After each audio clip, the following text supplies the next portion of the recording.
What's up, one? My name is SGP kana kuti Sekuru Gudo picture. Yes, we're talking about the Goredzva Riddim. Yes, rataka prisama na 2023 rukubuda anytime from kuji 25 kushika kuna 1 February. So if you want to be part of this project, wakasunguka kundibata pa namba idzo.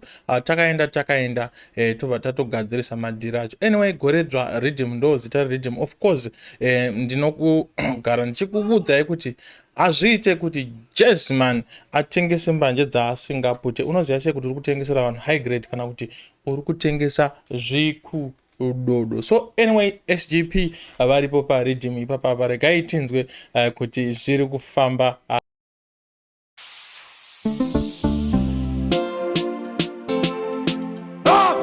Brand new, yeah. Oliver, brand new days.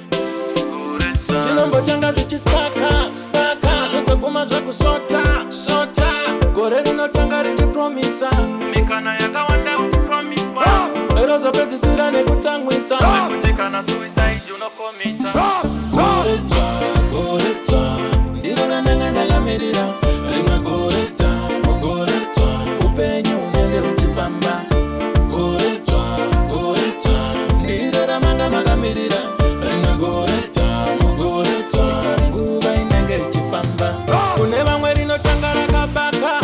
Mari mumaoko ichibatwa. Wondafiti kana benzi tichipaka. Jura mawivhi madzimai vachirukwa. Vanokuposta paFacebook. Pamafira kureva kana fashion police. Kana rikapera chakaoma. Mapirisi mazono itambira mukona.